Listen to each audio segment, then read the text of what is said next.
What up, my friends? How you doing? We're here to talk about the abysmal reception of Duskmourn's trailer. But first things first, let me share the link for this stream in the Discord, and then we'll go from there.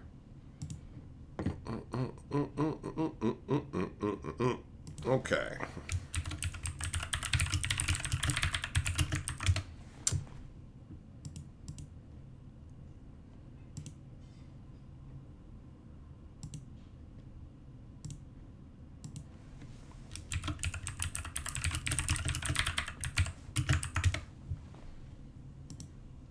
There we go. That's good. Switch this up. And perfect. Perfect. There we go.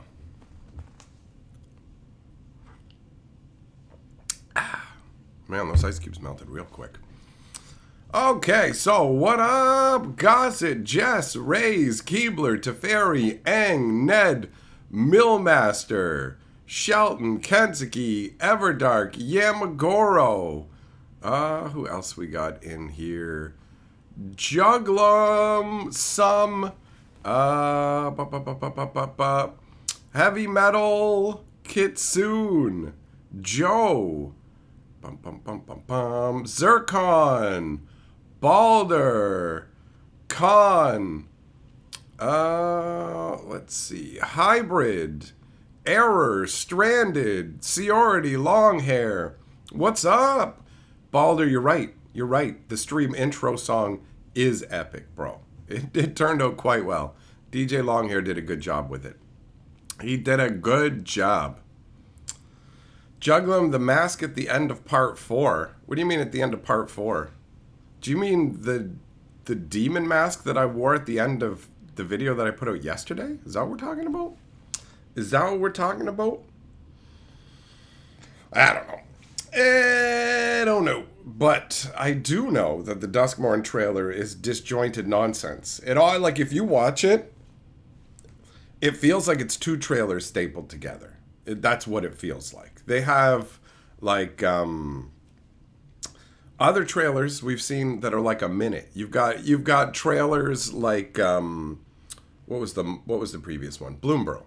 Burrow's trailer is like a minute long. This one's 2.5 minutes, but it really does feel like you've got a live action one that's about Marina and the house, and then you've got the Nashi thing going on, and both of those end up contradicting the written story as well, and they're both slapped together in a way that is just, it's not satisfying. Especially the Nashi part is really just whatever, man. Like, at first, I thought the trailer was going to be all right, and then it just kind of jumped back and forth, and I'm like, okay, this undermines any kind of horror you're actually going for. And the Nashi parts where he just wanders into this one room. There's all these horrors up there, and they just stand there, and he goes, oh, guess I don't want to go that way. And it's like, why are none of them moving towards you? Why are they just standing stationary? Like, what is this whole...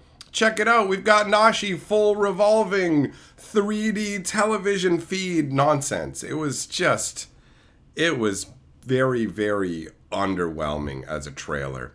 I suppose that it makes sense with, like, let's be real. Duskmourn is just a Universes Beyond set pretending to not be a Universe Beyond set, where the whole Valgavoth horror vibe is kind of taking a backseat to random everything. Check it out. We got Ghostbuster gear and all this kind of nonsense. You know? Juglum, the lore video? Oh, you're talking about the one beastie that's at the end of the... They don't have those show up like anywhere in the story, but apparently there's a whole bunch of friendly creatures that want to protect people inside of Duskmourn. And they just are like, whatever. Jess, yeah, you can watch it on the main Magic the Gathering channel. That's where they have it. So I really liked the Burrow one. I felt like it was pretty sweet. I showed Carly it, actually. I want to check this out. This trailer's pretty sweet. I like it. It makes you feel things. I liked at first that the Duskmourn trailer was like, oh, check it out. We're going to go for some nostalgia vibes with it. But the Nashi stuff really fell flat and intermixed with everything else. It's like, whatever. And then you go, Marina goes up into like the attic or the top floor. And you're just like, well, Valgavoth's down in the basement. We all know that. You told us that a million times. They went back and edited the Planeswalker's Guide for the set as well and changed what it said. That ends up directly contradicting the story. So they released the story and then went back and edited the Planeswalker's Guide to conflict with it. Wizards of the Coast does not do a good job of making sure that the written story, the cards, and the trailers line up, which is madness. Why would you not? Why would you not, right?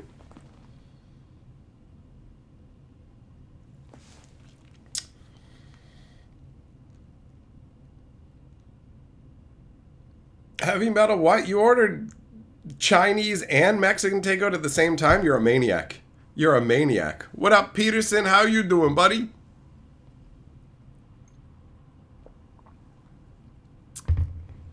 $90. It seems to you that around 1 in 4 sets they produce is coherent nowadays. We just have Burrow, so the next 2 or 3 will be like this.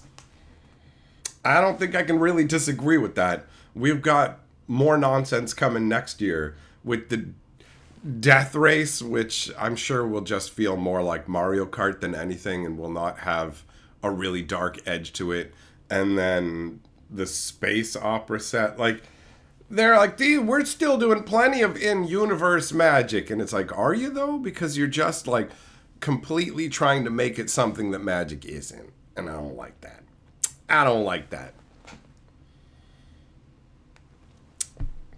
Fair enough, Heavy Metal. I get you, buddy. It's the long weekend, right? So you got tomorrow off. You can save some of that food. There you go. DJ Longhair, you want me to rant on the play booster? I've already touched on that, man. Like, I've touched on that multiple times where we had Rosewater feeding us a line of horse shit where he goes, look, the play boosters maintain the same dollar per rare ratio, where it's like your dollar rare ratio remains the same.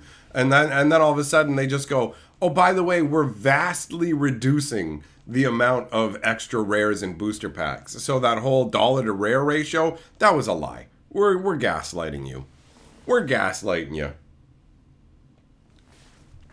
Joel, the thing is, the Planeswalker's Guide isn't being dictated by what was written in the story. That's what I'm saying, man.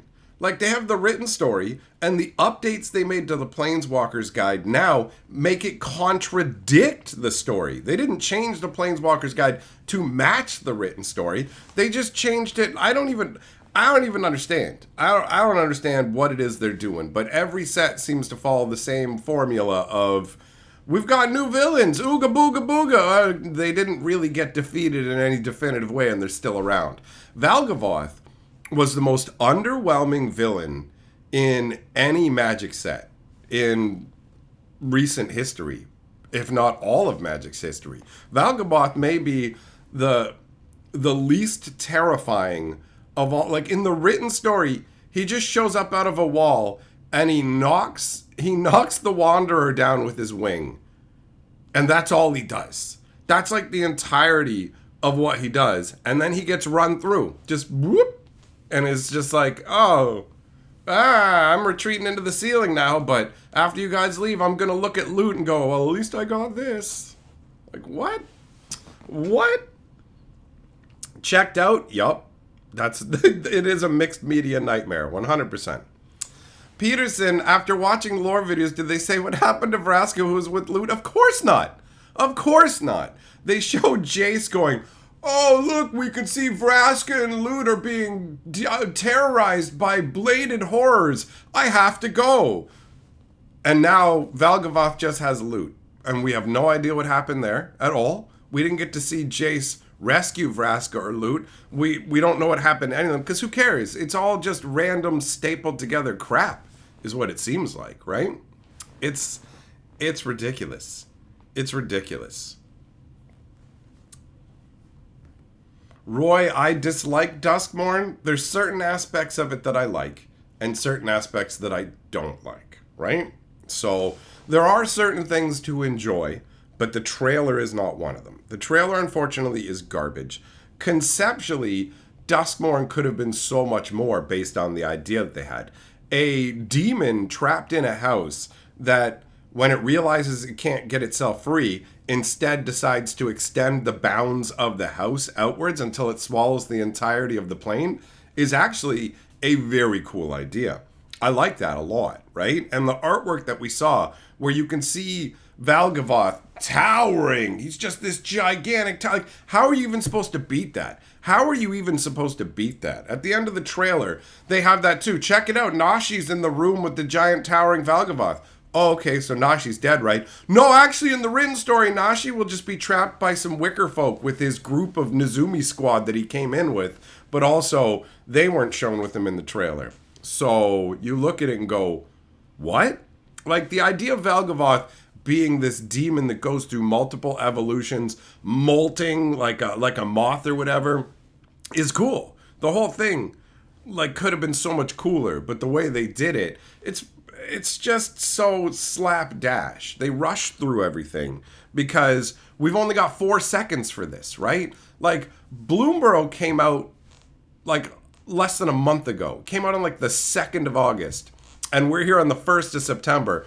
And we're already past the start of like 13 days of Duskmourn horror. And it's just like, so yesterday they gave us a bunch of spoilers and stuff. And today, nothing. This counts as one of the days. And it's like a lot of what they do now. It's lazy nonsense, man. It's lazy nonsense. Unfortunately. So, like, you can have the design team coming up with a cool concept and building a cool world. Because when I read the Planeswalker's Guide to Duskmourn, I went, oh, this isn't like Thunder Junction, where they got really lazy and stupid with it. But the trailer absolutely is. The trailer absolutely is. Juglum, loot is the key to nothing. Like, who cares? Jason Vraska had him and was like, look, we could reset the universe and this will let us travel and do whatever. What came of that? Literally nothing. Now Valgavoth's got it. What's going to come of that? Nothing. Loot will randomly show up in another set and they won't even bother addressing, like, oh, Loot's here. Like, how did Jace find Duskmourn? How did he find it? How did he leave? How did he leave with Vraska? How did they just both decide to leave without taking loot? You will get no answers to any of that. To any of it. It's ridiculous. It's ridiculous. It's ridiculous. Like, it's bordering on incoherent when it comes to a lot of the things they do. They want to do so much, but they're like, we're only going to write like 5 installments, 6 installments, and the whole first installment, nothing happens. It's just, we're going to get the guys together. And it's like, it's fine to get your crew together. It's fine to like set up some background. But you took way too long to do it with like nothing happening. Like nothing happening. Their version was 30 minutes long. I took out all the nonsense and it turns into 5 minutes. You know? Hey, Jazz Super Chat says, hope you still trust my movie suggestions. What if I never trusted them in the first place, right? So my opinion remains unchanged. Either way, you're Lord of the Board.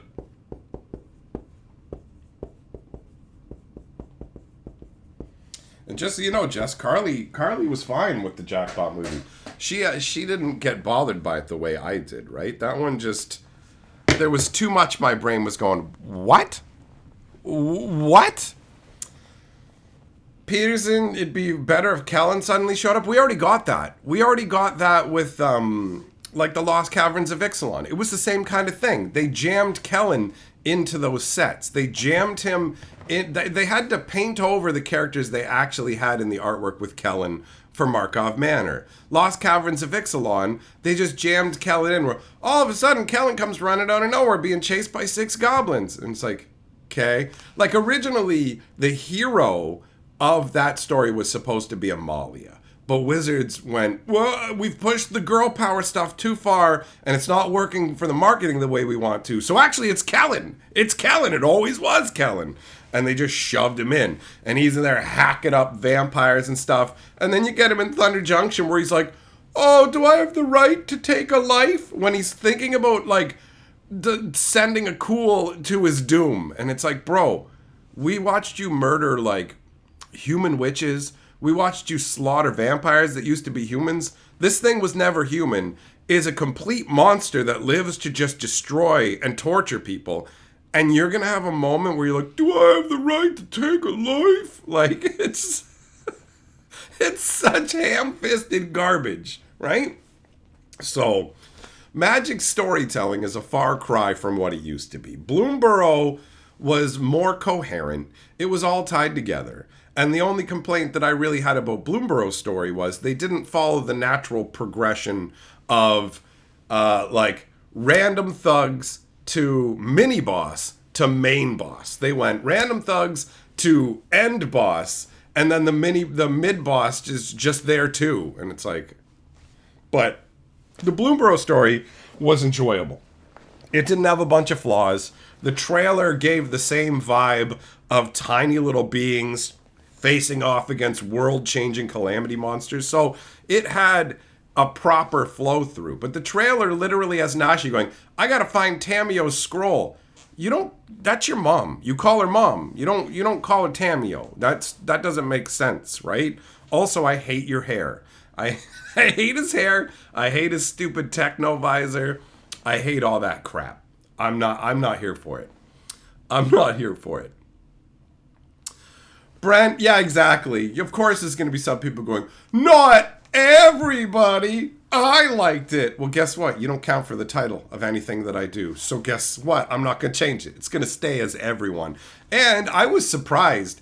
Even on Wizards' main page, where they have the actual video put, there's so many people complaining about the tone and nonsensical nature of it. And that's where you'll find a lot of hardcore fanboying. Same thing goes for the main Reddit. You go to the main Magic Reddit, and so many people are going, this sucked, bro. This was poorly done. It really does feel like they had two different trailers in mind, had them both made, and then stitched them into a Frankenstein's monster, which didn't deliver on the promise of either, right? Like, it's ridiculous. Jess, no, they're not using the same old writers who wrote those novels. Obviously, they've moved on to other projects, but more importantly, Wizards wouldn't be willing to pay them what they're worth. Wizards isn't willing to pay for real writers, right? They're willing to pay for, you're working by the word count. Like, in the last installment of the story, the Wanderer gets knocked down. She gets smacked by a wing of Valgavoth. And then the story goes, Nico or Nashi cut the Wanderer out of the cocoon. What cocoon? She wasn't in a cocoon. What are you talking about? It reminded me of the Thunder Junction side story with Nashi, where he dropped his invisibility spell that the story forgot to tell us that he even cast. And it's like, you probably should have let us know he was invisible this entire time. Because just having him drop it now, we didn't know he was invisible. So he wasn't invisible. It makes no sense. And like, whatever. He's in a cool techno elevator in Thunder Junction with red laser trip beams like Catherine Zeta-Jones. This is really cool. It's so dumb. What up, Thompson?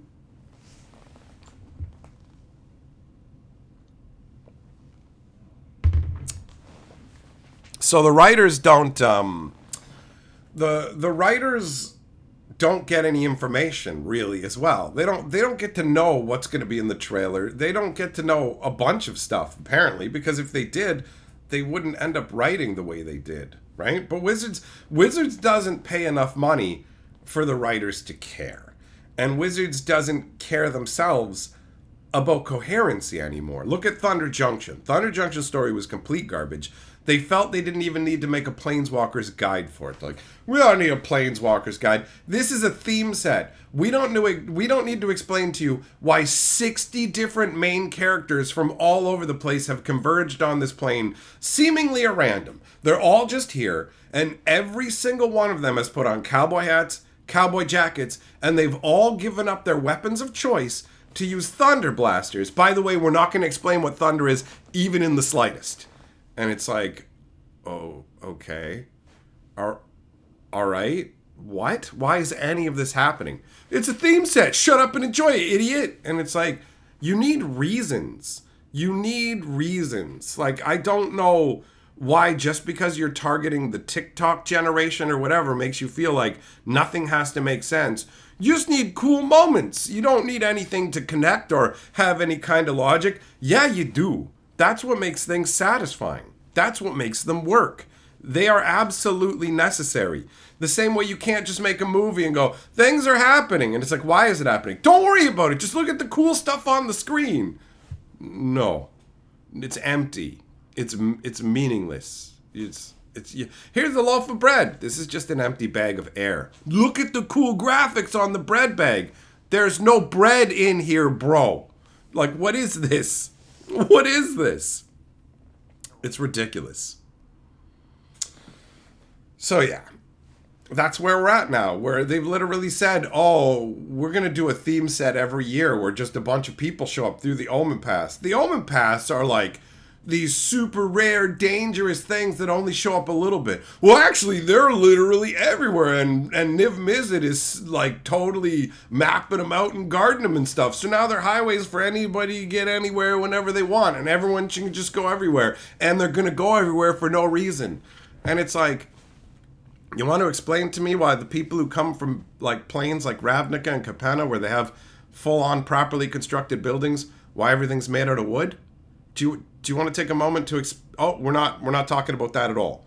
So everything's just made of rickety wood, except the megaplex. Sorry, the megaplex. Yeah, it's this gigantic building that has like 50 buildings in it. What? Yeah, it's got like movie theaters and arcades and stuff. What? And a techno elevator that uses a key card? What? Like, it's like, bro, what? And the dialogue that they write is so stilted and unwieldy and unsatisfying, right? It's just garbage. You just read and go, okay. Like, there's this huge interchange between them. They said this, then they said this, then they said this, then they said this, then they said this, then they said this, then they said this. And I can sum that up in one fucking sentence. And that's what I do when I'm making the lore videos, because nobody should have to suffer through this fucking crap. It's not clever writing, it's stupid. Zimone just picks up a random box. She finds a random box in the house, right? She finds a random box in the house, carries it around for a while, and then all of a sudden is using it to produce fractal magic. Oh, look, I can actually use it like a ghost trap to capture a living human cultist and pull him into it. How did you learn to do that? When did you study any of this? What's going on? Oh, now you're just using the same box and the same magic to make fractal armor on Tyvar. What?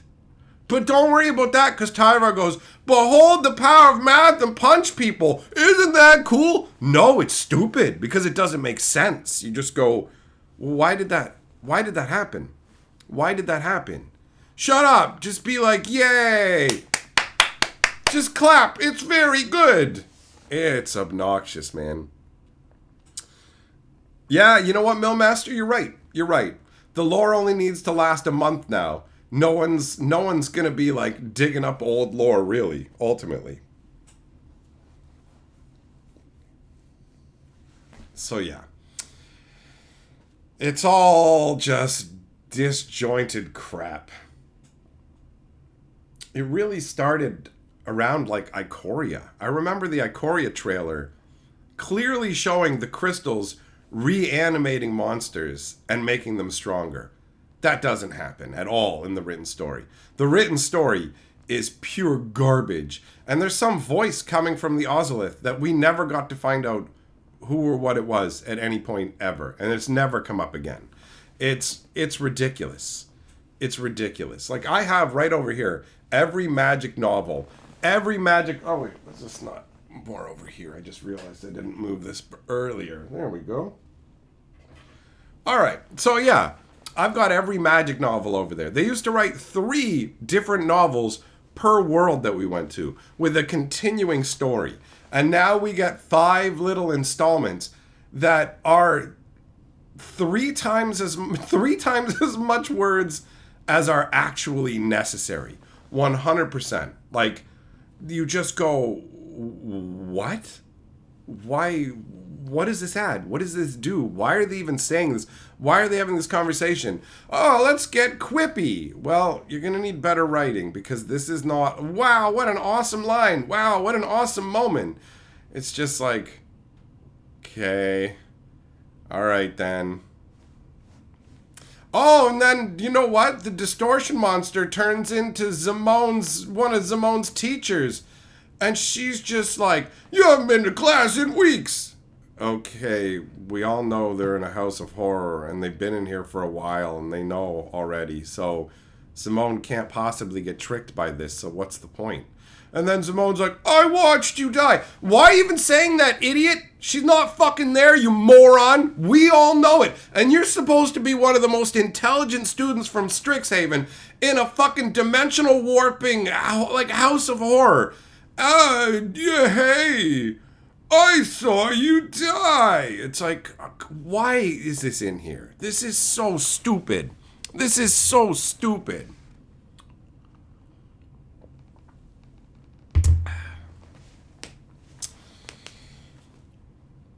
But that's the way it's going to be going forwards. There's no reversing it, right?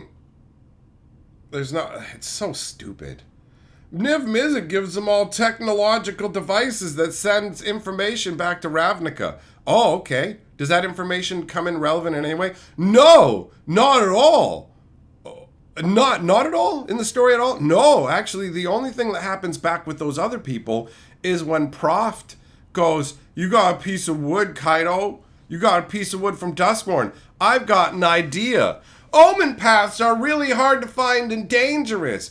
Oh, wait, I can just make my own omen paths. Prof can just make his own omen paths now. And then the job's done, and Prof's like, time to go drink lemonade in my mind mansion.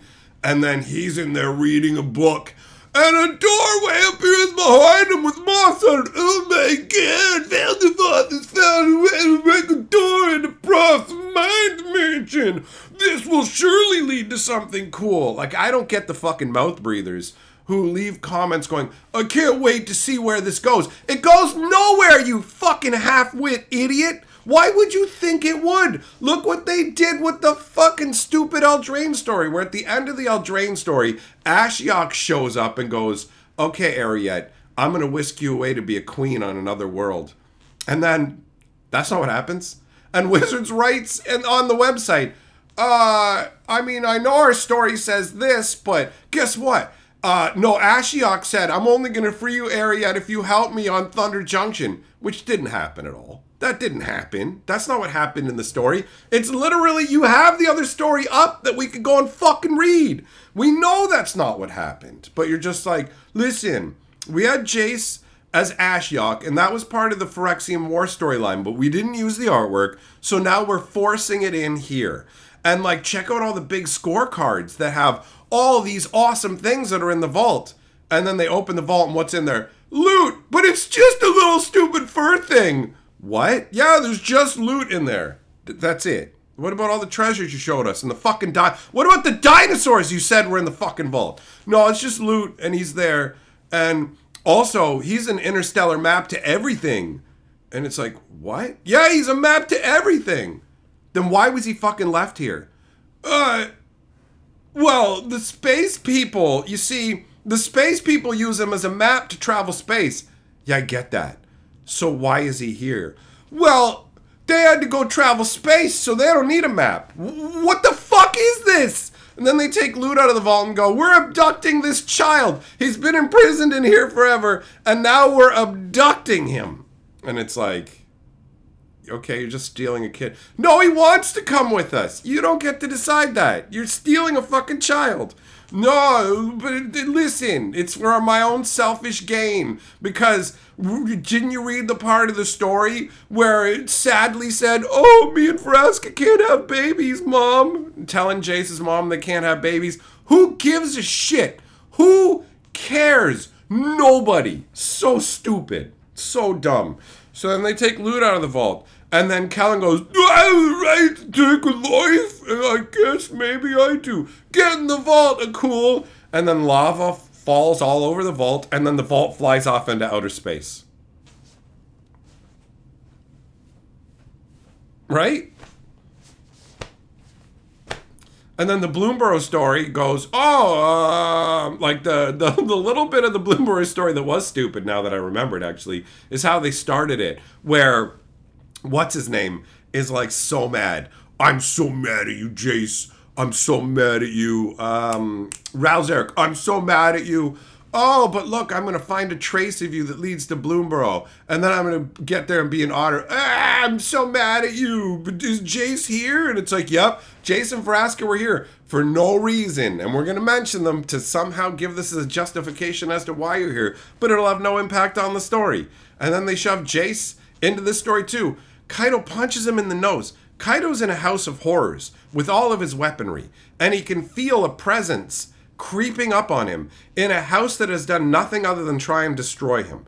And he lets this presence creep up on him, which could be any kind of horrific being. And instead of using the weaponry he has at his disposal, he waits until it gets within arm's reach and physically punches it.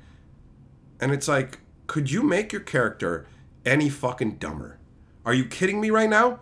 He's in a house full of horrors. He has sword blades and ninja stars and stuff, but you just punched Jace. No, but see, it's cool because he punched Jace in the nose. That's stupid. Why is Jace here? We're not going to tell you. And then it's just like, oh, look, Vraska and Loot are here too. Okay, so they all came here fucking independently? Why? Jace has got to go off and do some saving now. Oh, okay. Is there going to be any more of that? No, fuck you. You don't get to know any of that. Why are you even telling us? Like, at a certain point in the story, fucking the Wanderer gives Nashi her fate shifter. "Here, take my fate shifter." Why? You told us earlier in the story they're carved into your likenesses, right? So they would only work for you. No, look, this is so that Nashi can try and give it to Tamio and be like, Tamio will be like, "I can't use that because we can't reverse time that much." No, you can't use it because it wasn't made for you.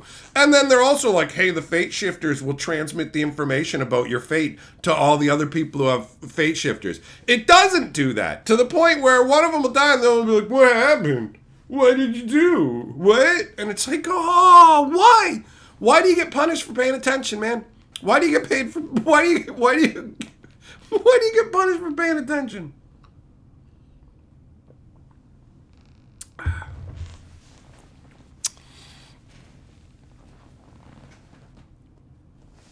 Just ridiculous.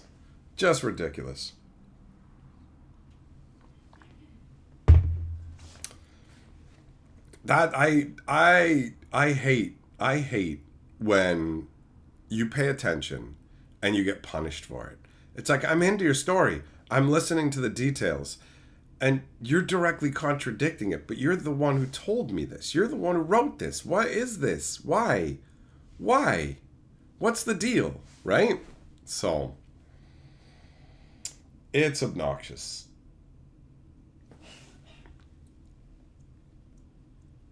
The Duskmourn story wasn't as annoying as the Thunder Junction story, at least. But coming off of Burrow, it's like, wow, everything kind of feels like it ties together, and it doesn't feel like a bunch of forced-in nonsense. There's that little Ralzeric crap where you're just like, I'm following Jace. This is a pretty thin reason to bring him here. But other than that, the story has a nice normal flow through, as it should, right? Laporte, don't forget the Marvel Universe is coming to save everything. Well, they don't care, obviously. They don't care, right? They're just like, whatever. Like, I'm surprised they even bother making the stories anymore. Like, why are they... They wanted to stop making stories before, and now they're just doing incoherent things at light speed. Bam, bam, bam, bam, bam, bam, right? So, as somebody who genuinely enjoys coherence in the stories, it's pretty annoying. But yeah, the Marvel stuff is just going to be whatever. Like, it's not like they're not going to write stories to go with the Marvel stuff.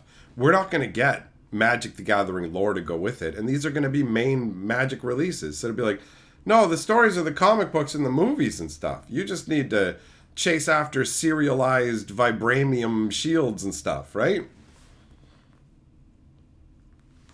Yeah, exactly. You know what, Millmaster? That's a fair point. The writers can't bring themselves to care that much because they're doing work for a company that doesn't care. Like with the March of the Machines storyline, where they didn't bother having anybody read through it, and at certain points they're referencing Akira, and it's like there's nobody named Akira in Magic. You have Akiri. Like you literally aren't even checking the names of your people. Okay, then. And then you have parts where it's like, oh, check it out. Ren is falling from the sky. She's landed on the ground. And then 3 sentences later, somebody's catching her midair. You can't catch her now. She already landed on the ground. You told us she's laying on the ground over there. Yeah, but then this guy runs and catches her midair. Oh, but, I mean, did she bounce like a Super Bowl? Is that what happened? Right? Like, what's the deal? What's the deal?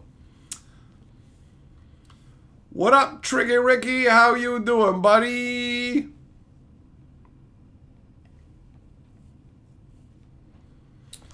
Cheevers, what do I think of the store championship promos? It's a mixed bag. There's cards in there that some people are going to want and some people aren't going to want. Kevin, when you opened this stream, the trailer it played the trailer in the ad spot. That's funny. That's happened before, where I have like a stream. Thunder Junction's a nightmare, and it's like I got an ad for Thunder Junction on the way in here. So yeah, I mean this is the new norm for Magic now, right? Where they've clearly decided that coherence isn't key. They're just going to, and Duskmourn does.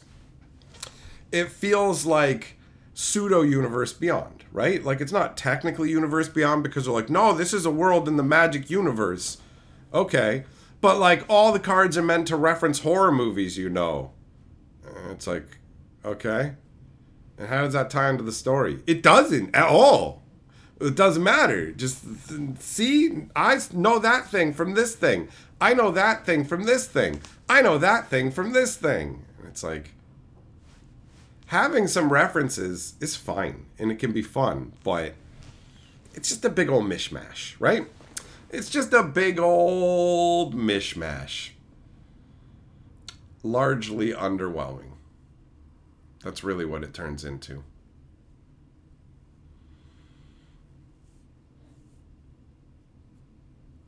$90, yep, they're obviously they want to mine nostalgia, right? And like that's what this is. This is an set in the 80s horror set that has Ghostbuster traps. Like that's what Tamio is in. She's in a ghost trap. It's like Ghostbusters. Hey, remember Ghostbusters? Remember Dan Aykroyd getting sucked off by a ghost? Where's that reference? Why isn't that in Duskmourn?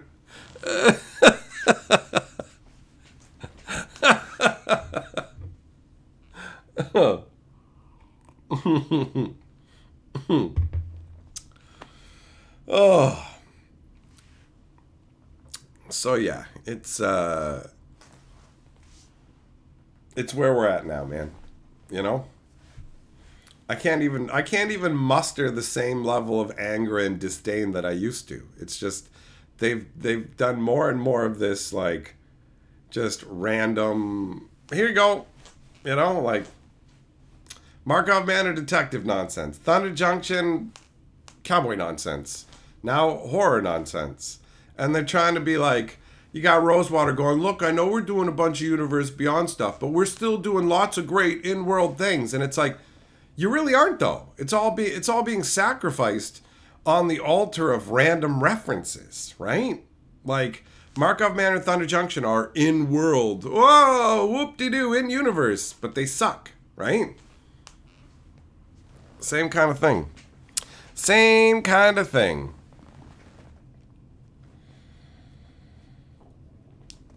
Kevin, who knows? There could be a Ghostbusters Duskmourn secret lair tie-in. There could be any number of horror properties. I'm sure Wizards reached out to some different things, and we'll see. I mean, they've already shown off a couple of secret lairs that they're doing with like horror monsters on them and like television ones where everyone's on a TV screen. So I wouldn't be surprised if those are going to be part of a super drop that will include some known properties. Maybe they'll do another Stranger Things tie-in or something like that, right? Clearly, they were trying to go the same route in some ways as Stranger Things too, right? When it comes to the whole vibe of Duskmourn.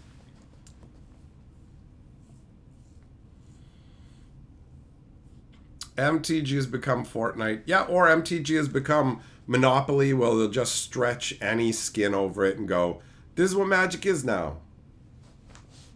And it's, for people like me who have been around forever, it sucks. On one hand, it's amazing that Magic has made it this long, right? The fact that it's been able to sustain itself, but clearly Wizards of the Coast is making a bunch of money from going for these outside properties, for turning Magic into this like one-trick pony style set scenario. Clearly it's making them money. If it wasn't, then they would be announcing a return to what like traditional Magic was. But now they've changed everything to the point where it's all about whatever they think is hot, whatever they think will get kids' attention, like just disjointed. Nothing has to make sense. It doesn't matter. This one's just not for you. On to the next one, which may not be for you too, but that doesn't matter because Magic is just casual Commander now, and we don't really have to care, right? Like, I mean, look at what happened to Modern. Modern got destroyed by a random card that they didn't bother testing after they changed it, and they were just aiming at Commander. And they're like, we have to make cards for the casual people. And if we're making cards for casual people, that automatically means Commander. So everything always has to have a bunch of Commander stuff. And it's like, Commander started without you guys doing this. Commander flourished without you guys doing this. And now you are literally power creeping the entirety of Magic at an insane rate. Hey, Tricky Ricky! Back with the membership. Hell yeah, buddy. Hell yeah. Time to bear your shield with pride once again.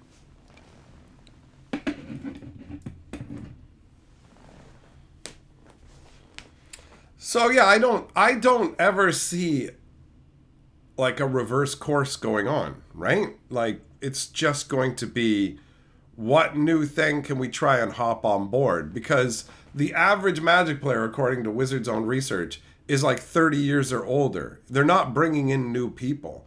And Hasbro needs money. Hasbro's desperate to the point where, look at how condensed things are. You literally have Burrow coming out, and then the next month, it's Duskmourn. I ran into a buddy of mine today when I was out on a walk. He just happened to be, I was coming back through a parking lot, and I'm like, yo, is that my buddy? And I couldn't 100% tell if it was him in the car. I was going to run up to the car and smack my hand on the window to freak him out. But I wasn't sure it was him, so instead I just got right up close to the window. He was like scratching a lottery card in there. And so I just like put my face right up against the window. So when he looked up, he's like, what the? And it was him. If it wasn't him, I was just going to run away. But anyways, he told me, he's like, when is the Duskmourn pre-release? And I said, it's the 20th of this month. He's like, Bloomberg just came out, man. This is insane. Like, I heard you mentioning that in a video. It's like, yeah, this is the new pace now, where it's like, last month was Bloomberg. This month is Duskmourn. Bloomberg's Mastery Pass gets like 59 days or something like that. It's craziness. It's craziness.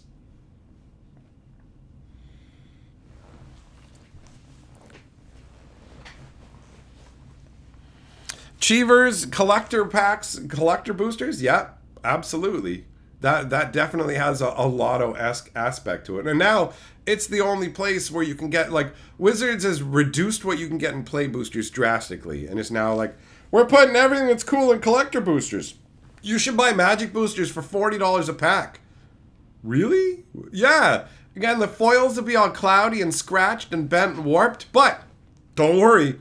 The regular cards will be all beat up along the edges too. And it's like, so what's good about this? That you get to pay $40 for 15 cards. Oh, thank you. But 1 out of a billion packs could have a raised foil. Okay, and will that be warped and cloudy and stuff? Yeah, you should. Whoa, maybe you get a serialized one, buddy, huh?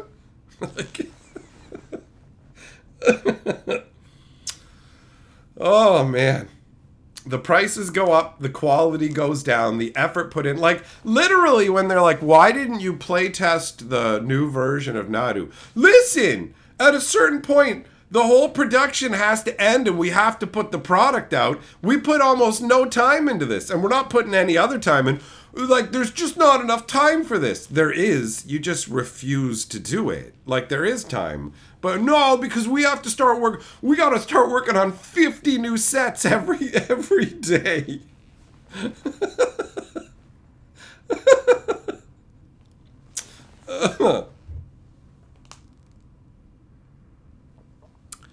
Nah, Sim, that's who they're trying to get. They're trying to get the kids. They're trying to get them as the new people in there. They're aiming for the kids. And as far as Wizards is concerned, they think kids are idiots. So you don't have to have anything coherent for them. Kids are dumb. You can just jangle your keys at them. Hey, hey. That's it. So just make this crap here, make this crap here, make this crap here. Most Magic players don't stick around in the game for that long anyways. So people who have been around for a long time and remember what it was like, you're a rarity. Most people playing Magic stick around for like a year and a half, maybe 2 years tops. So a lot of people playing Magic right now, they started like a year ago, which makes all of this normal to them. This is all normal to them. They're not going to feel it's accelerated. They'll be like, Magic's always just been like a random, we're going here, we're going here, we're going here with nothing really fleshed out. I mean, card games are not exactly a business model that kids are interested in the first place, right? Like, some kids may want to collect some Pokemon cards overall, but everything is digital now, right? That's the way it's going. Kids have tablets and smartphones from like 3 years old. So physical fiddly crap like cardboard rectangles and the obscene price tags that Wizards is slapping on this stuff all equals a bad time.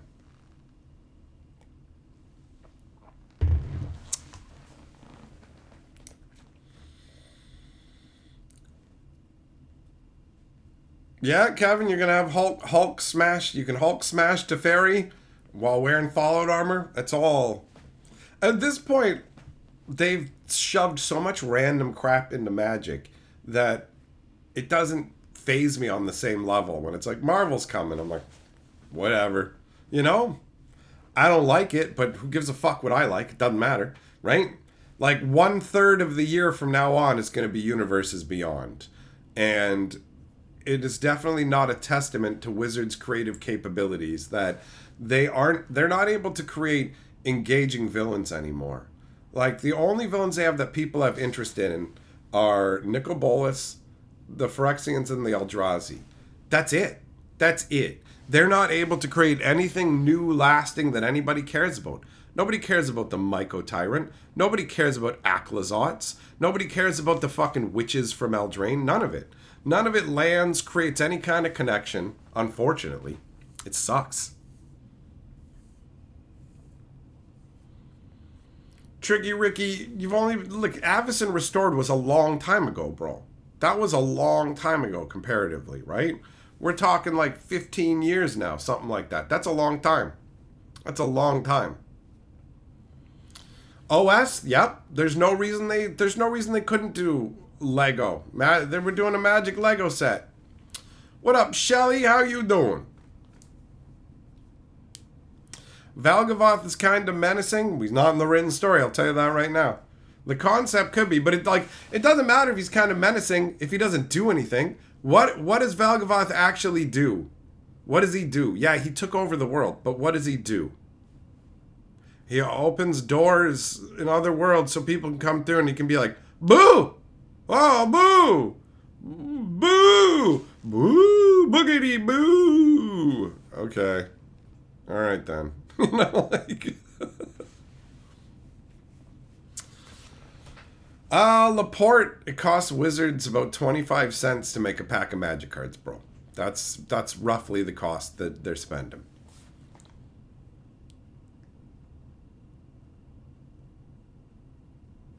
That's it, Shelley. Boo, I'm a big house. Woo! He's a curator to a spooky experience. Oh, that's right. That's right, hybrid.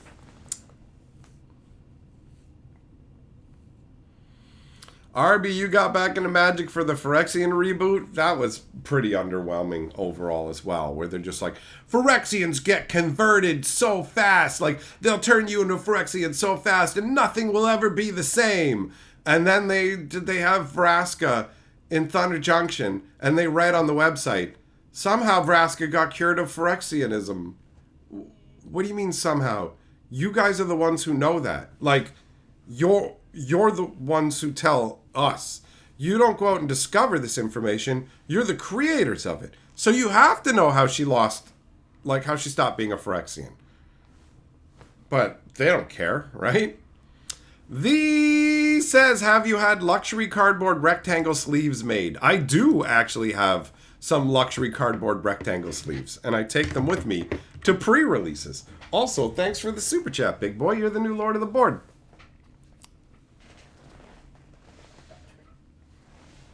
How long till they bring Bolas back? That's a good question. Who knows? They clearly intend to. There's no question about that. But when are they going to have when are we going to have an in-world experience where you need Nicol Bolas, right? Like, one of the things stopping Bolas from coming back is he's part of the old world order, where he fits into, like, the normal worlds of Magic. But now, they're just going, we're in stupid cowboy land. Oh, now we're over here in space land. Now we're here in wacky race land. Like, do you want Nicol Bolas to show up to be driving a monster truck? Beep, beep. Who's got the keys to my Jeep? Oh.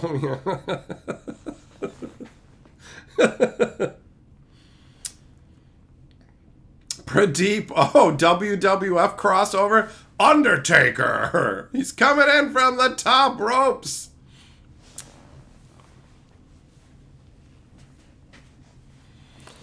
So yeah, like, whenever they bring Bolas back, it's not going to be satisfying. They'll have taken him from being this epic level intelligent villain, and they will shoehorn him into whatever nonsense is the flavor they're currently peddling, and then they'll go, like, use it in the advertising. Bolas returns, and you won't believe what's going on. He's stomping the yard. Welcome to Step 2 Step, the Magic fucking DDR set. Oh, get up, everybody. Come on, it's time to play Magic the Gathering. Oh no, Bolas is getting more fucking perfects than you. You're only getting okays. Like, Bolas has put his baseball hat on backwards, y'all.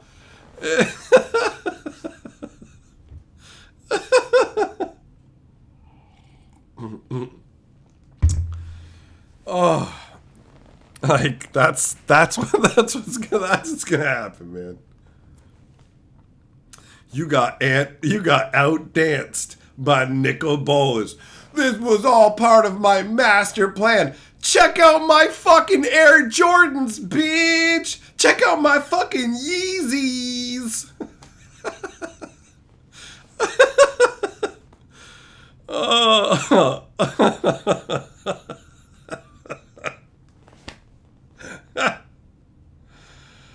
Oh, man. Oh, man.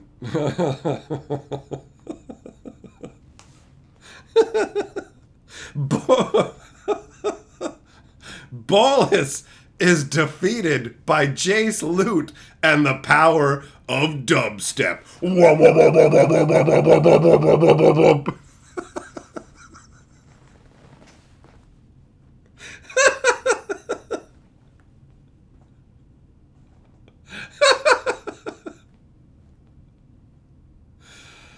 Oh, Jace the beat sculptor. Yeah, they'll just I cast let the beat drop. Dun-dun-dun, dun-dun-dun, dun-dun-dun, dun-dun-dun.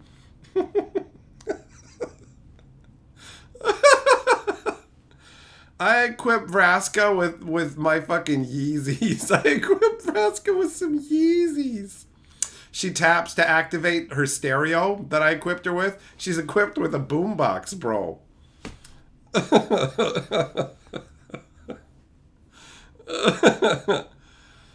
Oh.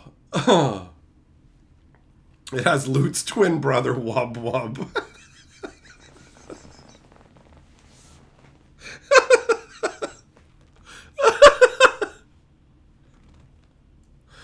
Oh, K-pop set. There you go.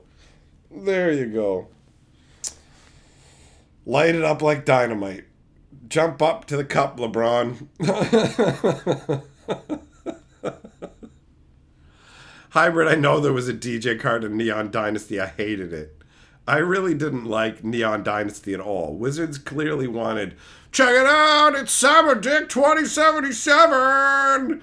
And it's like, okay. You know how you love Kamigawa? Yeah. We're finally going back! Cool. Yeah, except it's not Kamigawa at all. It's future techno world. Oh. Then why'd you say it's Kamigawa? We don't have enough belief in this world on its own, so we thought we'd try and trick you by stretching a skin over. We're going to take Kamigawa's skin and stretch it over a stupid cyber set. We've got robo trash cans. Beep, boop, beep. So dumb. So dumb. What up, Yeti?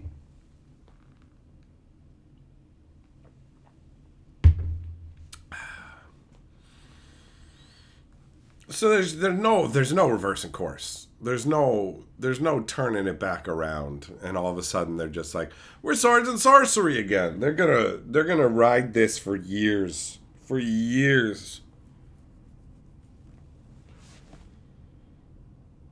And yeah, making like major set releases, Marvel releases, that kind of stuff is a big change from what we've had so far.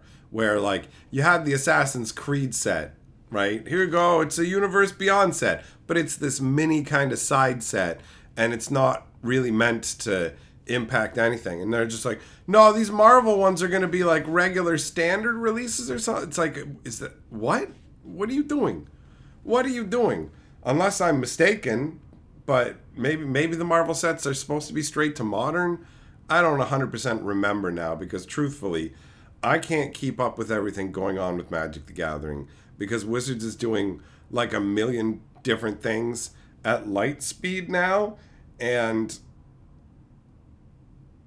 a lot of it I just don't care about too, or I just go, what is this? Who cares? You know? But the only thing that matters is the money that they make. So if they're going to make more money from doing this and whatever, like they've just decided, it's all Commander, and nothing has to make sense. So what can we slap on this that will get people to buy?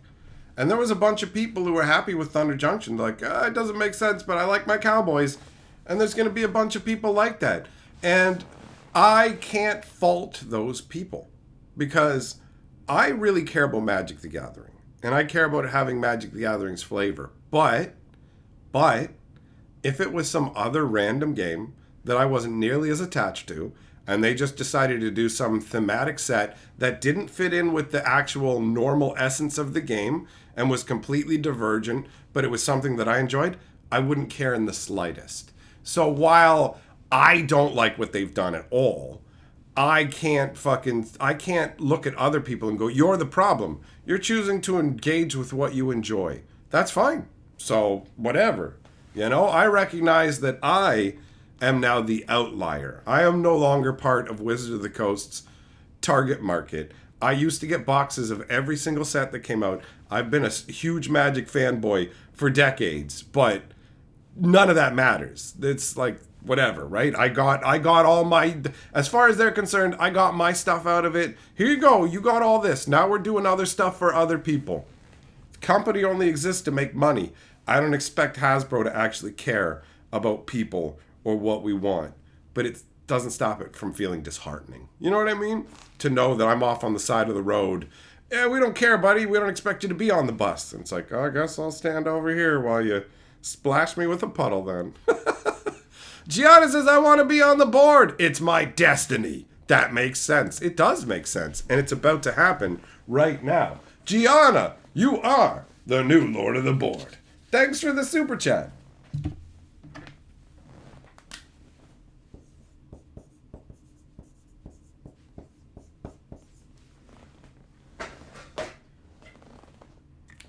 Millmaster Hello Kitty? Why not?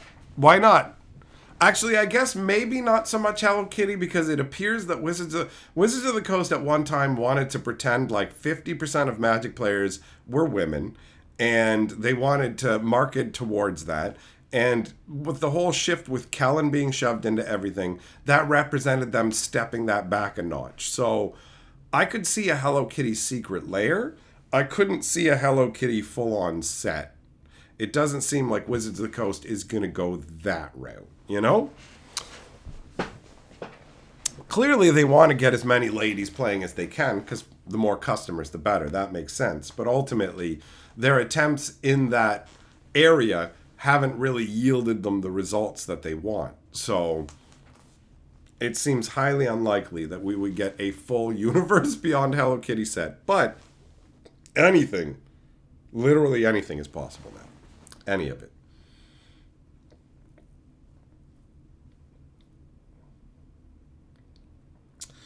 Larry, yeah, you're right. Outlaws of Thunder Junction and Duskmourn both just feel like random people in a random location. At least with Duskmourn, they explained why the world is the way it is. There's more coherence to Duskmourn, and I appreciate that. While I may not be a fan conceptually of an 80s themed Magic plane where it's like, it's got technology equal to the 80s where they listen to headphones on their Walkmans and stuff. And it's like, I don't particularly like that. But at this point, I've accepted that we're going to be getting these divergent worlds that are not going to be normal Magic flavor. So I'm starting to look at them more in their own little containment capsule. So it's just like, okay, this is what it's going to be. I'll judge it from that perspective. I don't expect the traditional swords and sorcery, but make it coherent in this little bucket that you're putting us in, you know?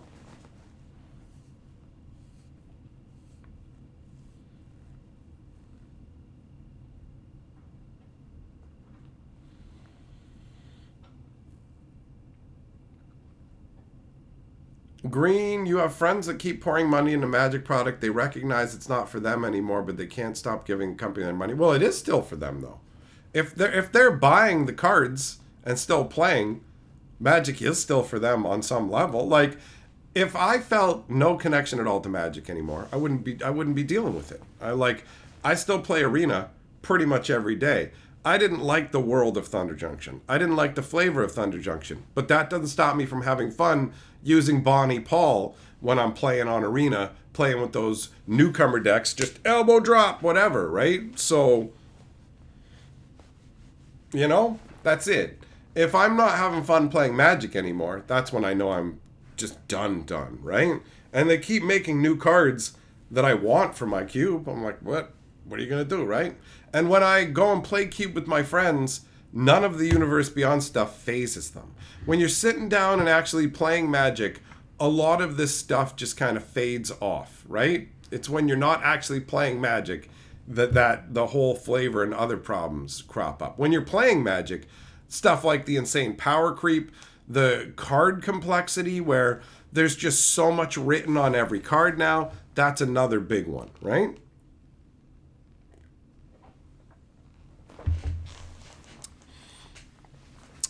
So yeah, I like, if somebody's still buying Magic, that to me says that they're still enjoying the game, right? So saying that it's not for them at that point, I don't know. The flavor of Magic has definitely changed. The gameplay, it's still fun playing Magic, right? At the end of the day. Anyways, I gotta go hold my glorious dong, so intermission. Don't be a dink! Use my Amazon link. When Hatchet goes for a drink,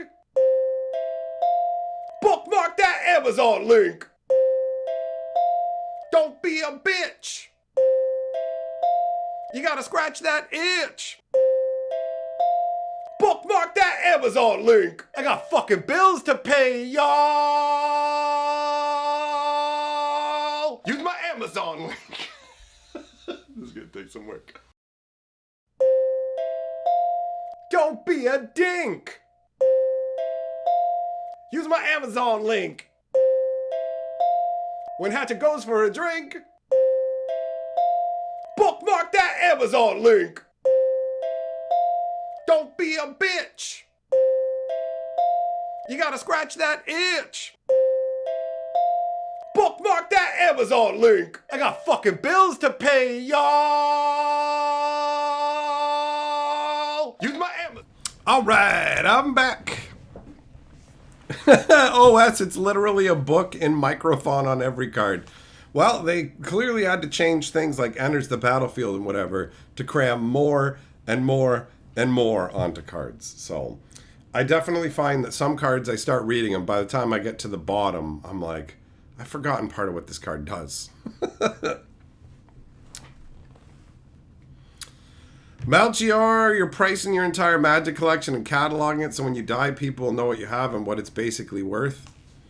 That's not, I mean, if you have a bunch, like a big collection worth stuff and you want to make sure that your loved ones can cash out on it, if there's anything left to even be cashed out on, right? Like, I was talking about that with my buddy today too. He's talking about how he's like, I don't hold anything anymore. Like, I don't hold on to cards thinking they're going to go up in value or anything like that. It's just flip them, get them going. Because he buys collections and sells cards and does all this stuff. And he's just like, nah, man, at this point, it's just Wizards is reprinting everything under the sun to extract every dollar out of the secondary market.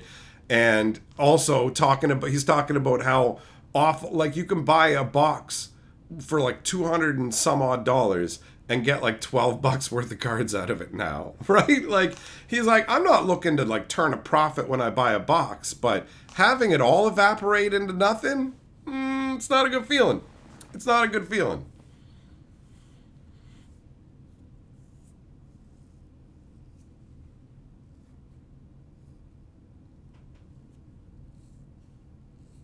Well, yeah, those days are over, DJ Longhair. If you want all the multi-rare packs and stuff now, you gotta buy collector boosters. Wizards has clearly made that choice.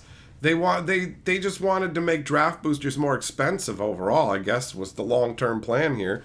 Where it's like, we'll introduce set boosters, and we'll have set boosters and draft boosters. Oh, they can't have too many boosters because it's confusing to people. So we're collapsing set boosters and draft boosters into one booster, because having too many boosters is confusing for people. Also, check it out, value boosters.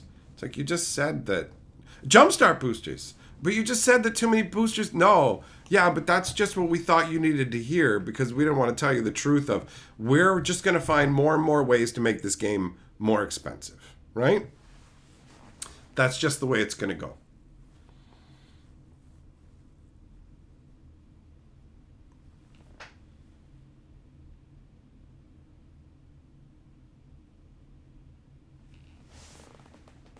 I remember I used to get more bent out of shape about all this. On like, it basically will wear you down in one of two ways. It'll wear you down where you just go, I'm done with it. And I see a bunch of people saying that. I'm glad I stopped buying Magic. I'm glad I don't deal with this anymore. I don't know what it'll take to get me to that point. I know I have an unusual relationship with Magic the Gathering. Like, I don't have the same relationship with other games that I do with Magic. Magic is outsized in my existence. It's like my favorite game of all games. And I think about it and talk about it every day, right? So that's not normal. That's like mega fan level. And a lot of people aren't on that level, right? They're just like, yeah, I'll mess around with it here or there. So, and that's fine. Like, obviously, there's people who are as obsessed as I am about Magic, but they're obsessed about other games, other things. That's their big thing. But yeah, Magic keeps changing, and I am interested to see how it's going to feel for me further down the line. What's it going to be like, right? Finn, secret layers make you go, why bother even checking anymore? A lot of the secret layers tend to be underwhelming, but I can't pretend like they all suck, because they just recently did that Monty Python one, which I absolutely loved. And Carly watched the movie with me. She had never seen it before. And when I told her about the secret layer, she's like, do they have the Knights of St. Knee in it? Like, there are some secret layers that are definite winners. They made a bunch of people happy with the Hatsune Miku ones. They made a bunch of people happy with the new Dungeons and Dragons secret layers, like the book cover ones. That shit's awesome. I really like it. But there's also a lot of whatever with the secret layer stuff, right? And it definitely is Wizards like milking the secondary market and hosing over collectors and game stores at the same time. Millmaster, there's definitely people who are dealing with the sunk cost fallacy. I don't feel like I don't feel like I have to stay in Magic because I've already put so much into it, right? I'm sticking around because I'm still getting enjoyment out of it. I still enjoy playing Magic. I still enjoy looking at new cards, 100%. But, you know, I don't care as much as I used to. I really don't, you know? Before I would devour every scrap of every new card and all this kind of stuff, like every little thing that was going on with Magic. And now, sometimes I'm completely unaware of stuff that's going on. And I'm somebody who literally makes videos talking about what's current with the game. So, in one way, at first I was like, I hate all the changes you're making to the game. But now I'm just like, I don't like a lot of what you're doing, but I'm not as invested as I used to be. And that's all right, because I was overly invested in it as well, right? And I don't mean financially. I mean mentally. RB says, if Wizards slowdowns with set releases, there's going to be less stuff to talk about. Life is empty without hearing about Magic drama from the Magic historian. Well, there is that, right? For the spectacular pace of what they do means that there is no end of things to talk about. But I also had no end of things to talk about, it felt like, before they started this crazy pace. So, silver lining maybe, you know? Zircon, the Princess Bride cards looked awesome. Finn, you want to buy a George Costanza secret layer? On a long enough timeline, everything is secret layer. 100%. 100%.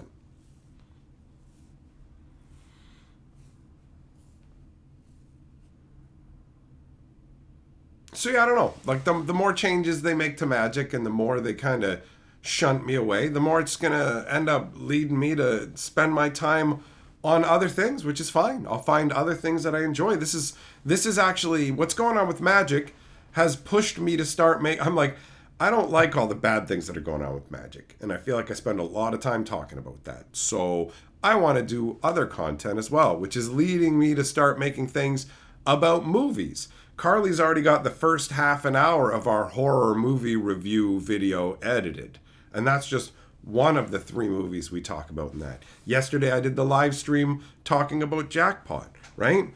I mean, in the most technical sense, when I stopped making Magic content for a month and a half years ago when I wasn't happy with the game, when I was like, I'm quitting, and I totally wasn't, because I hadn't reconciled my relationship with the game. That was a very enlightening moment, because I was really angry about card quality, the rip-off prices, and I said, I'm done with Magic, which made all my Magic playing friends sad. It made the game store owner sad, but I was like, I'm sticking to my guns. I'm quitting Magic. I want out. And then I started going through all my cards because I'm going to sell them. I'm going to sell them to make some money, right? I'll get my money back out of this. And as I'm going through the cards, I'm like, oh, this would be sweet in my cube. And that kept happening over and over and over. And then I just went, wait, clearly you don't want to quit Magic if you keep excitedly thinking about these different cards you want to play with. So why instead of sticking with this stubborn mindset, why don't you actually figure out what you really think and feel and work from there? And I realized I had 2 very different thought processes going on. 1, I love Magic. I love my cube. I love new Magic cards. 2, I hate the company that makes magic. They're greedy pricks who give us low quality garbage. And I can feel both those things at the same time, right? But during that time frame, I started to make Keyforge content. And the Keyforge videos that I made did better than my magic videos. They were like, there was a Keyforge video on my channel that was the biggest video for the longest time. So I'm not stuck making magic content. I know that. I'm an entertaining dude. I can go and talk about other things. I can do whatever I want. But what I want to do is talk about magic, right? What I really want is to feel like I did in the early days, you know? The feeling of the old, oh no, they just cast a nightmare. Oh, there's a Shivan dragon, a Mahamoti. Like, those were the most glorious days for me, right? I'd love to feel that way again. I never will, and that's fine. I got to experience that, and that's the way life goes in a number of different ways. So I can't enjoy some things the same way then, but now there's new things I can enjoy, where, look at this situation right here. I have issues with the game, and I can share them with tons of people who will come and talk with me about Magic. I can also have a good time talking about new cards like I did yesterday, right? Wrestler Town Super Chat says, in 5 years, Magic's going to divert so far away from Magic, they'll release a set called Worlds Beyond Dominaria. Hey guys, we're stopping our normal DDR releases to actually go to this crazy place called Dominaria, where they use swords and magic instead of techno dildos. What? That's pretty funny, buddy. That's pretty funny, Wrestler. Thanks for the Super Chat, bro.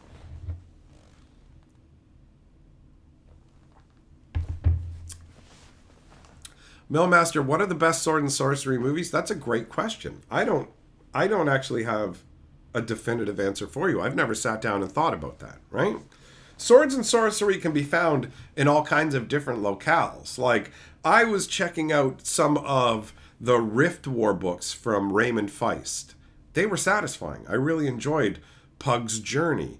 And now I found myself in a weird spot where I am checking out the Malazan books. Now, people said you should check out Malazan, and I said I never have, but apparently that's a lie. I guess I heard one Malazan audiobook at some point, because I started to check out the, what's the name of it? Do I have it right here? Gardens of the Moon. Gardens of the Moon. It's one of the Malazan novels, right? So I started checking that out, and I'm like, some of these names feel familiar. Like the Tisty Andy. And I'm like, why does this feel familiar? And I just got to the part in the book where Cropper shows up. And I'm like, oh, Cropper's in this? I fucking love Cropper. And then I was just like, wait, I have to know this then. I'm like, but I don't know, like, I don't know this at all. The world is fascinating. Starting out with hags that are trapping people's souls in candles. The way that they talk about magic being warrens that you invade. This one dude gets cut in half and he gets his spirit shunted into like a puppet. But the puppet is going crazy. And at the same time that it's going crazy, it's also amping up its magical powers by chewing on the pathways through like different types of magic. It's not 100% clear, but it's really interesting. And that causes like chaos to warp magic and all this. It's really interesting. It's really interesting. So, like, I can find swords and sorcery lore elsewhere. I think really ultimately what would drive me away from magic is if I wasn't enjoying the gameplay anymore.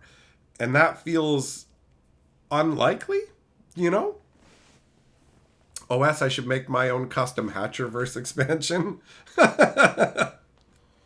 Universes beyond where the legendaries are YouTubers. Oh. It could happen, RB. It could happen. Finn, you're using AI to make your own magic proxies using art that you want now. The Pikachu eating a hot dog for a rat token's the best. Well, can't say anything negative about that, bro, because there's a bunch of proxies in my cube that are basically, they were created by some with AI, and a bunch of them are of me. You know what I mean? So I like that. A bunch of the cards in the cube just have me on the artwork.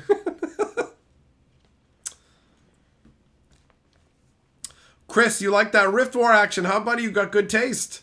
Synthetics membership message says, look at my new badge. Behold, peasants and perp. Hell yeah, buddy. 48 months. Thanks for being a member of my channel for so long and bearing your shield with pride, bro.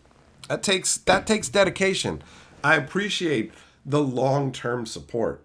It's crazy to me, like how long Magic has been around and my journey with it. From the guy who used to just play it in the tournaments, to the guy who ran the tournaments and organized the pre-releases, to now the Magic historian. And to the point, like, I never could have conceived of Magic warping itself so much that I would genuinely go, I don't like the flavor and world building that they're doing for a lot of these sets. Burrow was a fantastic breath of fresh air that felt like a return to form, right? But Duskmourn has some interesting elements. I'm interested to see what other cards are coming. But ultimately, the story fell flat for me. And I like horror, like the kind of horror you get through Innistrad, or like you get through the Phyrexians, as opposed to, here's a chainsaw, check it out, we're doing Evil Dead, you know?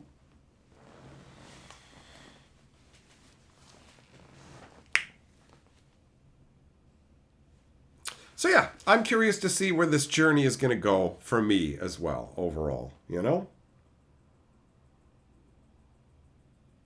Like, Wizards has changed Magic so much that if I wake up one day and I don't care about the game anymore, it won't really bother me. It'll just be like when I lost interest in other games. And I'm like, okay, you know, like, it's all good.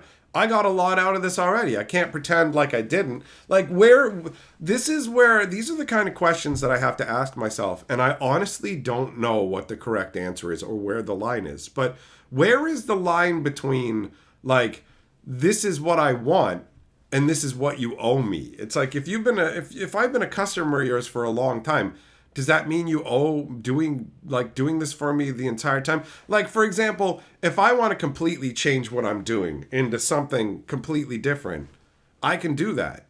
But people could be like, yo, I supported you for years and you talked about Magic and Magic's history and that you have to keep doing that, right? Is me insisting that Wizards of the Coast stick to that particular flavor for Magic the same as somebody insisting I make the same kind of videos for the rest of my life, right? Is like, I don't know what the answer for that is 100%. I haven't come to what feels like a definitive conclusion, you know? Gianna, avoid the drink of death.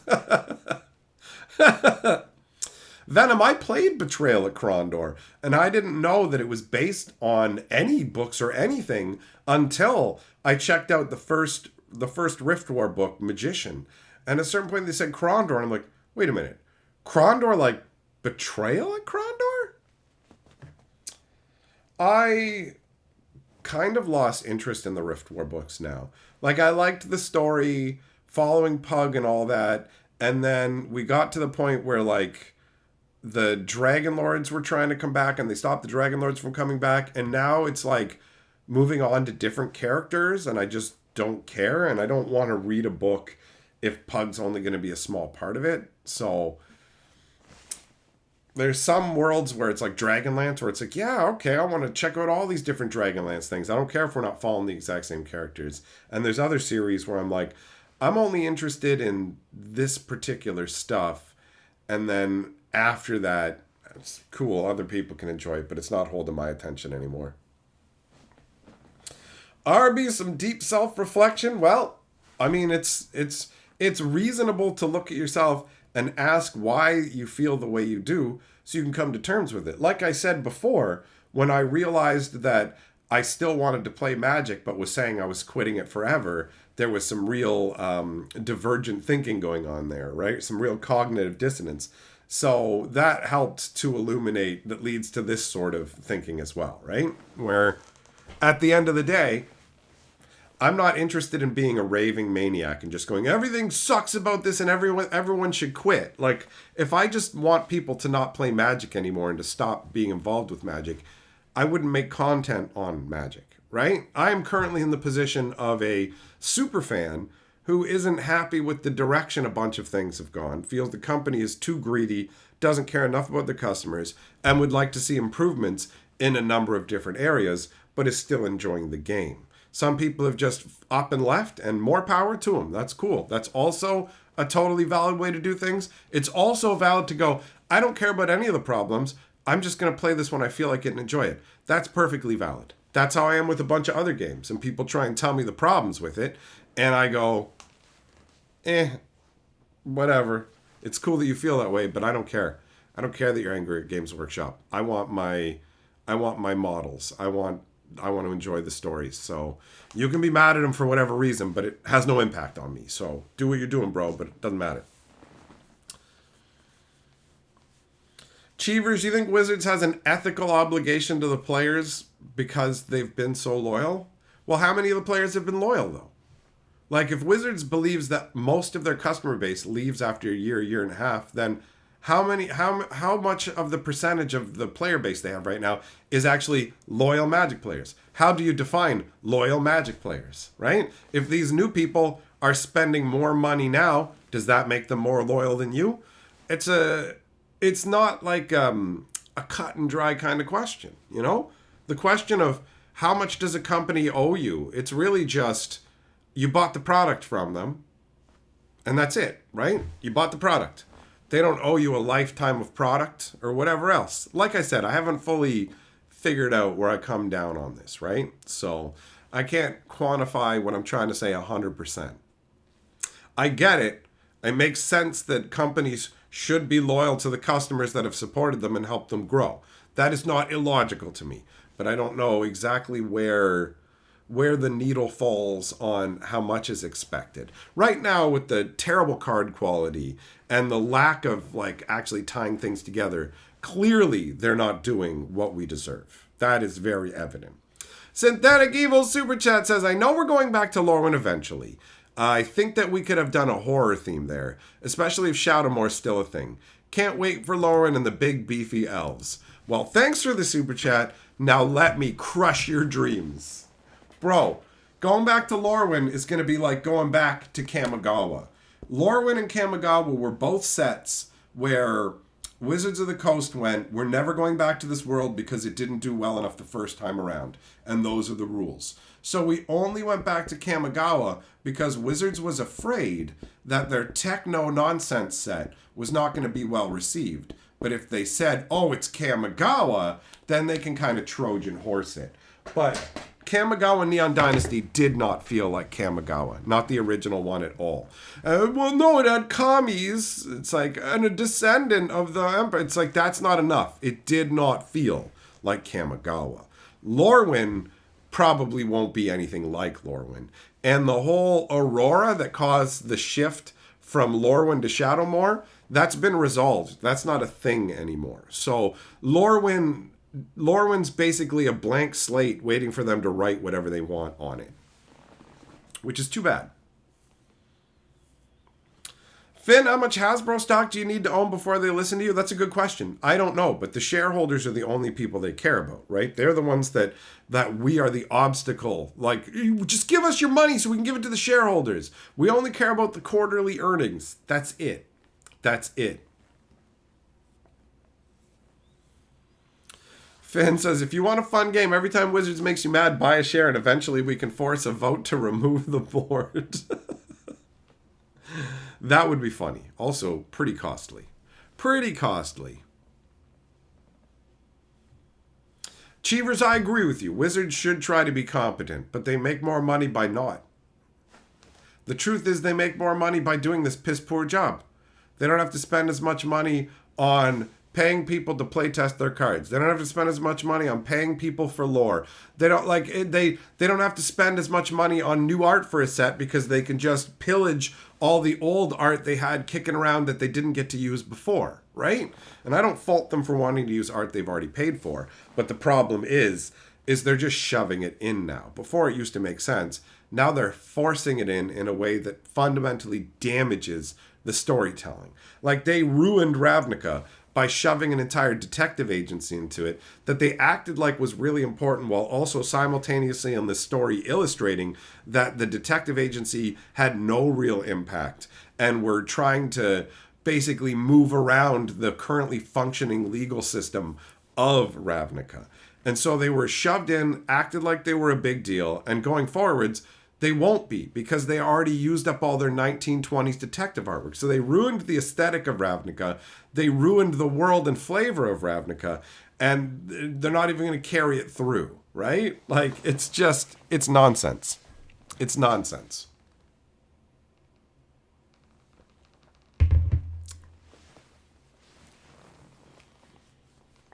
Finn, bankrupting Hasbro. That would just cause them to sell Magic off to another company, which would then squeeze it for all it's worth trying to get money out of it. The whole fact that Magic will always be owned by a corporation that has shareholders they're beholden to makes this pretty much an inescapable problem, right?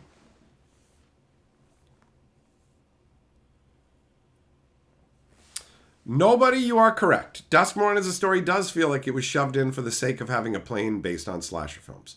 100%. That's absolutely what it is.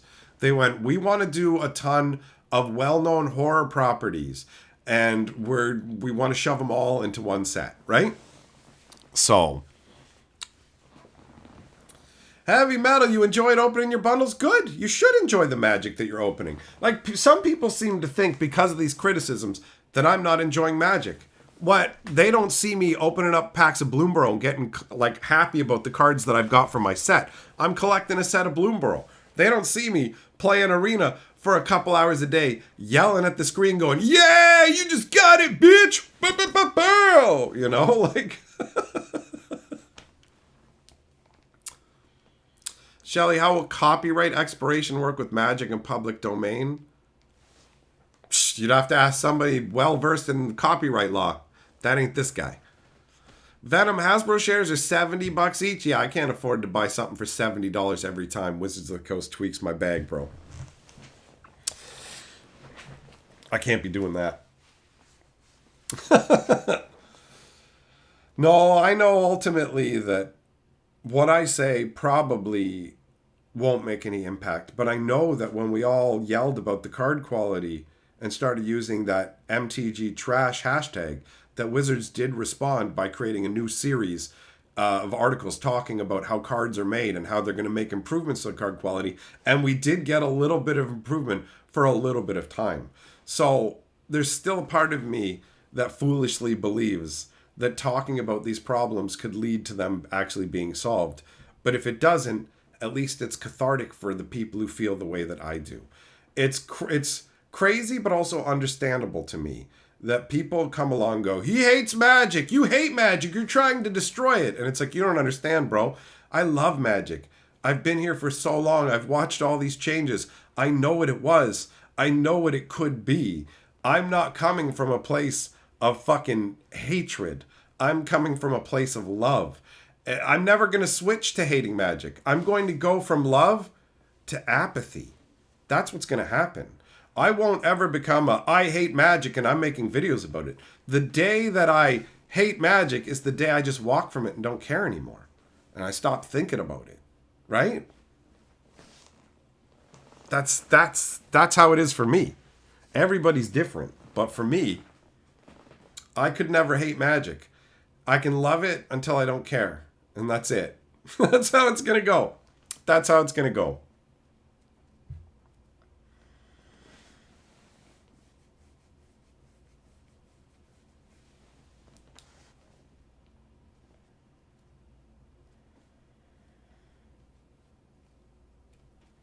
So yeah, man, it's Magic is the only thing on earth that I feel this way about. It's the only thing that elicits this level of a reaction from me, right?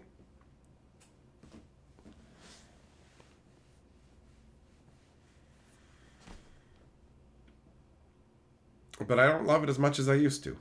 I know that. That's definitely a fact. That's an unavoidable fact. And I don't like it. I don't like that I care less about it, you know? But whatever. I accepted a long time ago that I am obsessed with Magic the Gathering. And most people aren't. Most people can take it or leave it or whatever else. Like they have a much more normal relationship with it. I'm not advocating for people to care as much as me, right?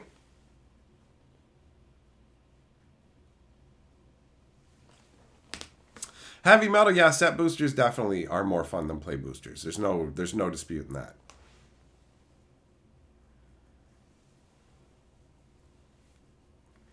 Finn, yeah, I mean, Magic does prey on impulse buying. It's true.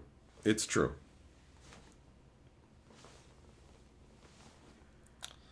Cheevers, do it up, man. Get yourself proxies. Get yourself proxies of the expensive cards you want to play with.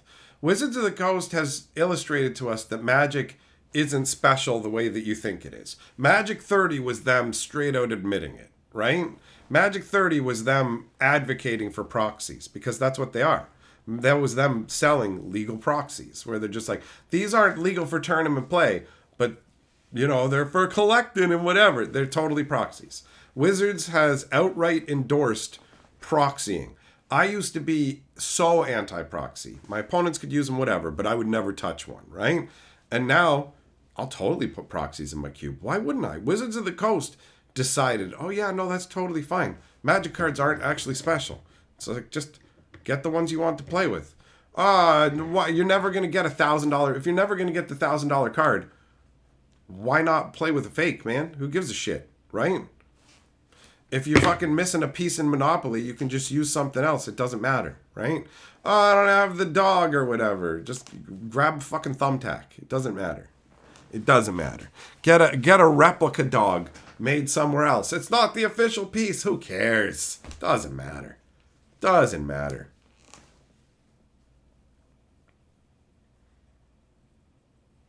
Finn's right. You can use Magic's game mechanics. You just can't use their like mana symbols or things like that. They only copyright to those, but they can't actually copyright game mechanics. So you can have your gameplay exactly the same as Magic, which is why a ton of other games seem so similar to Magic, right?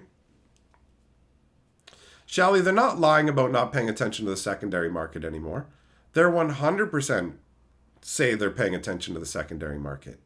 They 100% are.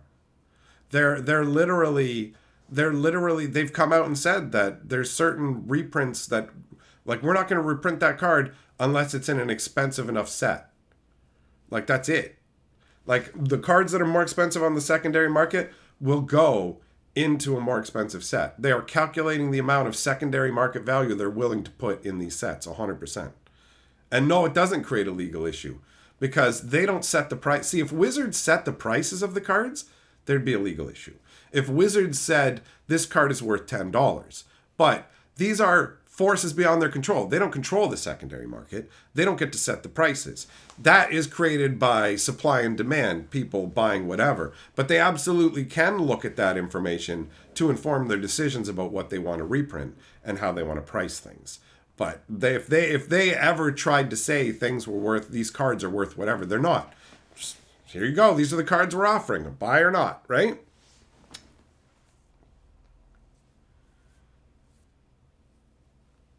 Only thing that matters, Shelly, is setting the price directly. Anything else is irrelevant.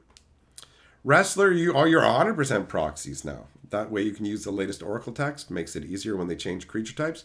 That makes sense. Makes sense to me.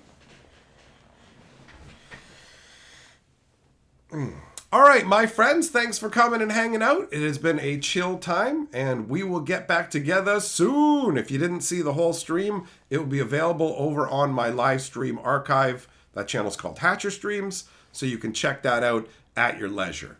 Goodbye for now, my friends. Goodbye for now.